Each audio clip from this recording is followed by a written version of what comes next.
নমস্কার বন্ধুরা, ঘরোয়া রেসিপি কিচেনে আপনাদের স্বাগত জানাই। আশা করি আপনারা সকলেই ভালো আছেন।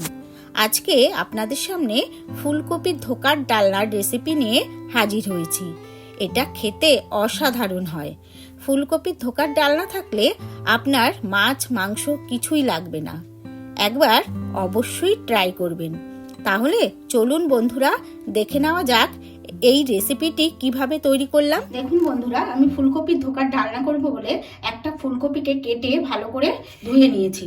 এবার আমি এটাকে একটু গ্রেট করে নেব একটা গ্রেটারের সাহায্যে। এই যে আমি একটা এরকম গ্রেটার নিয়েছি, আর দেখুন ছোট দিকটা দিয়ে আমি এইভাবে ফুলকপিগুলোকে গ্রেট করে নেব।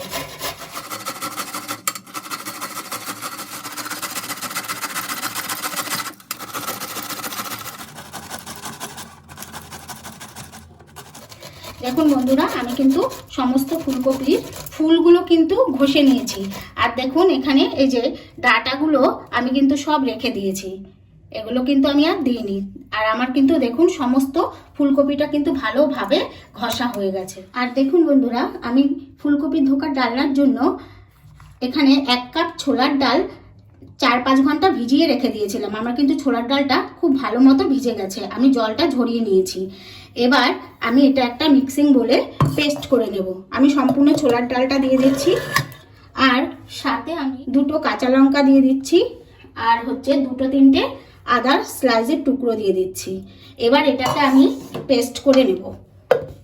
আর একটা মিক্সিং জারে আমি এখানে 2টো ছোট টমেটো নিয়ে নিয়েছি কেটে, এই ছোট টমেটো 2টো দিয়ে দিচ্ছি। আর এখানে দেখুন একটু আদা স্লাইস করে কেটে নিয়েছি, 4-5টা কাঁচা লঙ্কা আছে। আর ঝালটা কিন্তু সম্পূর্ণ আপনাদের নিজেদের উপর, যে যেরকম ঝাল পছন্দ করেন সে সেই রকম অনুযায়ী লঙ্কাটা দেবেন। এবার আমি এটারও একটা পেস্ট তৈরি করে নিচ্ছি। এবার দেখুন একটা পাত্রের মধ্যে আমি গ্রেট করা ফুলকপিগুলো নিয়ে নিয়েছি, এর সঙ্গে আমি কতগুলো মশলা অ্যাড করে নেব। সবার প্রথমে এর পরিমাণ অনুযায়ী 1 চামচ লবণ দিয়ে দিলাম। দেখুন 1/2 চামচ হলুদ গুঁড়ো দিয়ে দিলাম, 1 চামচ ধনে গুঁড়ো দিয়ে দিলাম, 1 চামচ জিরে গুঁড়ো দিয়ে দিলাম, আর একদম অল্প পরিমাণ গরম মশলা গুঁড়ো দিয়ে দিলাম। আর যেহেতু এটা ধোকা হবে, একটু মিষ্টি দিতেই হবে, তাই আমি এখানে 1 চামচ চিনি দিয়ে দিলাম। এই যে আমি ডালটা পেস্ট করে নিয়েছিলাম লঙ্কা আর আদা দিয়ে, এই ডালটা দিয়ে দিচ্ছি। এবার এগুলো সব কিছুকে আমি খুব ভালো করে মেখে নেব। এটাকে খুব ভালো করে মেখে নিতে হবে। আর এই ফুলকপির ধোকার ডালনাটাতে মশলাগুলো দিয়ে আগে খুব ভালো করে এইভাবে মেখে নিলে কিন্তু সব কিছু সমানভাবে সব জায়গায় লেগে যাবে। দেখুন আমি সমস্ত কিছু দিয়ে কিন্তু এই যে খুব ভালো করে মেখে নিয়েছি। আর এদিকে আমি দেখুন গ্যাসে একটা কড়াই বসিয়ে দিয়েছি। এবার কড়াইটা আমার গরম হয়ে গেছে। এবার আমি একটু সর্ষের তেল দিয়ে দেবো। দেখুন আমি অল্প পরিমাণ সর্ষের তেল দিয়ে দিয়েছি। এবার তেলটা আমার গরমও হয়ে উঠেছে। এবার আমি এর মধ্যে 1/2 চামচ গোটা জিরে দিয়ে দিলাম, 1/2 চামচ গোটা মৌরি, 1/2 চামচ কালো জিরে দিয়ে দিলাম। আর দেখুন এখানে আমি 1/2 চামচ হিং দিয়ে দিলাম। এবার এটা থেকে সুন্দর দেখুন একটু গন্ধ বেরিয়েও গেছে। এবার আমি এর মধ্যে এই যে সমস্ত কিছু যে মেখে রেখেছি এইগুলো সব দিয়ে দিই। এবার এটাকে খুব ভালো করে দুধের সাথে মিশিয়ে নেব।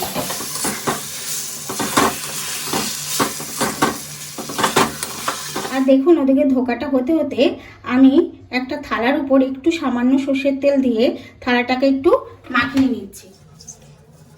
দেখুন আমি এই যে থালাটার মধ্যে কিন্তু সর্ষের তেলটা খুব ভালো করে চারিদিক মাখিয়ে নিলাম। আর আমি যে এই ধোকার মধ্যে মৌরি, কালো জিরে, গোটা জিরে ফোড়নে দিয়েছিলাম আর হিং, এটা দেওয়ার জন্য কিন্তু খুব সুন্দর একটা ফ্লেভারও আসবে।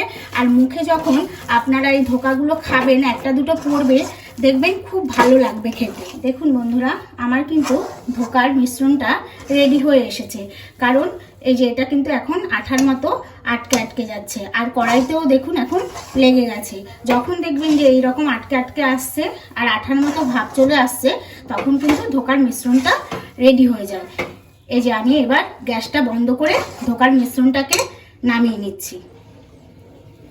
তেল মাখানো পাত্রটার মধ্যে আমি ধোকার মিশ্রণটাকে নামিয়ে নিচ্ছি।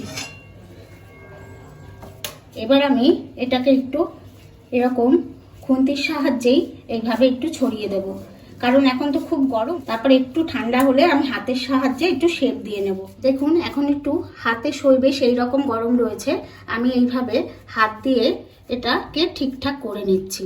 আমি একটা চৌকো শেপে করে নিয়েছি। এবার আমি ধোকাটাকে কেটে নেব। দেখুন বন্ধুরা, এটা কিন্তু এখন ঠান্ডা হয়ে গেছে একদম। এবার আমি এটাকে কেটে নিচ্ছি।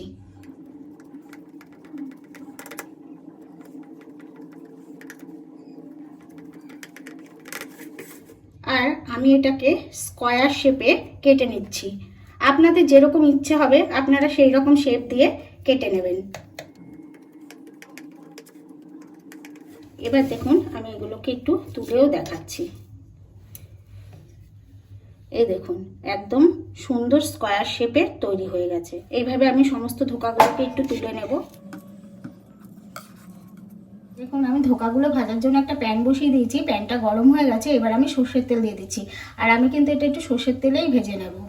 তেলটা আমার খুব ভালোভাবে গরম হয়ে গেছে। এবার আমি ধোকাগুলো দিয়ে দিচ্ছি। আর লো টু মিডিয়ামে আমি ধোকাগুলো ভেজে তুলে নেব।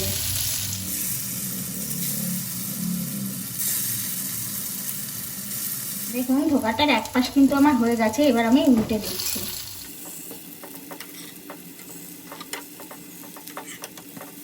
দেখুন বন্ধুরা, আমার ধোকাগুলো কিন্তু ভাজা হয়ে গেছে। এবার আমি তুলে নিচ্ছি।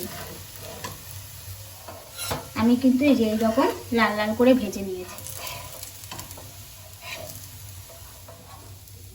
এভাবে আমি বাদ বাকি ধোকাগুলো ভেজে তুলে নেব। দেখুন বন্ধুরা, আমার কিন্তু সবকটা ধোকা ভাজা হয়ে গেছে। এবার আমি তুলে নিচ্ছি। আর দেখুন বন্ধুরা, এই ধোকাগুলো কিন্তু আপনারা এমনি গরম ভাতের সাথেও খেতে পারবেন, আবার স্ন্যাক্স হিসেবেও খেতে পারবেন। দেখুন আমি আবার একটা কড়াই বসিয়ে দিয়েছি। কড়াইতে আমি অল্প পরিমাণ সর্ষের তেল দিয়ে দিচ্ছি। এবার তেলটা দেখুন গরম হয়ে উঠেছে। এবার আমি হাফ চামচ গোটা জিরে ফোড়নে দিয়ে দিচ্ছি, দুটো তেজপাতা, দুটো শুকনো লঙ্কা, আর দু টুকরো দারচিনি, আর চারটে ছোট এলাচ। এলাচটা আমি ফাটিয়ে দিয়েছি। সুন্দর গন্ধ বেরোলে পরে আমি যে টমেটো, আদা আর লঙ্কার পেস্টটা করেছিলাম সেটা সবার প্রথমে দিয়ে দেব। ফোড়নটা আমার রেডি হয়ে গেছে। এবার আমি যে পেস্টটা করেছিলাম সেই পেস্টটা দিয়ে দিচ্ছি।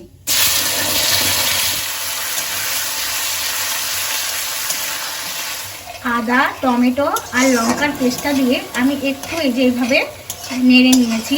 এবার নেড়ে নেওয়ার পরে আমি এর পরিমাণ অনুযায়ী লবণ দিয়ে দিচ্ছি। দেখুন ধোকাতেও লবণ দেওয়া আছে। আমি 1 চামচ লবণ দিয়ে দিলাম। লবণটা দিয়েও আমি একটু মিশিয়ে নেব। এরপর আমি একে একে মশলাগুলো অ্যাড করে দিচ্ছি। 1 চামচ হলুদ গুঁড়ো দিয়ে দিলাম, হাফ চামচ কাশ্মীরি লঙ্কার গুঁড়ো দিলাম সুন্দর কালারের জন্য, 1 চামচ আমি জিরের গুঁড়ো দিয়ে দিলাম, হাফ চামচ ধনের গুঁড়ো দিয়ে দিলাম। এবার আমি এগুলোকে খুব ভালো করে মিশিয়ে নেব। আর এখানে একটু আমি মিক্সি ধোয়া জল দিয়ে দিলাম। কতগুলো মটরশুঁটি ছাড়িয়ে রেখেছিলাম, আমি এই মটরশুঁটিগুলো এর মধ্যে দিয়ে দিচ্ছি। মশলার সাথে ভালো করে কষিয়ে নেব। দেখুন আমার মশলাটা কিন্তু খুব ভালো করে কষানো হয়ে গেছে। এই যে আমার কড়াইয়ের মধ্যে কিন্তু লেগে যাচ্ছে, আর গা থেকে কিন্তু দেখুন মশলার গা থেকে তেল ছেড়ে দিয়েছে। এবার আমি একটু উষ্ণ গরম জল দিয়ে দিচ্ছি। আর ধোকাতে কিন্তু একটু জল বেশি দিতে হয়, তাই আমি আমার পরিমাপ অনুযায়ী জল দিয়ে দিলাম। এবার এটাকে আমি খুব ভালো করে ফুটতে দেবো। দেখুন আমার ঝোলটা কিন্তু খুব ভালো করে ফুটে উঠেছে। এবার আমি এর মধ্যে 1 চামচ চিনি দিয়ে দিচ্ছি। আর ধোকাটা কিন্তু একটু মিষ্টি মিষ্টি না হলে ভালো লাগে না, ঝাল হলে কিন্তু ভালো লাগে না। এবার আমি এই ধোকাগুলো সমস্ত দিয়ে দিচ্ছি। এবার ধোকাগুলো দিয়ে আমি 1 থেকে 2 মিনিট একটু ফুট দিয়ে নেব, তাহলেই কিন্তু হয়ে যাবে। কারণ ধোকা দিয়ে বেশিক্ষণ ফুটালে হয়তো ধোকাগুলো ভেঙে যাওয়ার ভয় থাকতে পারে।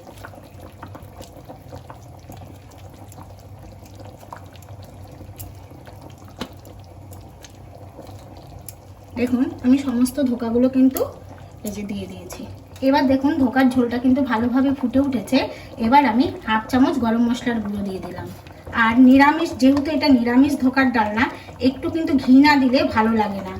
আর এই যে 1 চামচ আমি ঘি দিয়ে দিলাম। আর সাথে আমি একটু ধনেপাতা কুচি করে রেখেছিলাম, সেই ধনেপাতা কুচিটা দিয়ে দিচ্ছি। আর আমি লবণটা চেক করে নিয়েছিলাম, লবণটা কিন্তু একদম ঠিকঠাক আছে। আমার কিন্তু ধোকার ডালনা একদম রেডি। এবার আমি গ্যাসটা বন্ধ করে দেবো। আর এখন যে ঝোলটা আছে এটা কিন্তু যখন ঠান্ডা হবে একদম দেখবেন টেনে যাবে। এবার আমি গ্যাসটা বন্ধ করে নামিয়ে নিচ্ছি।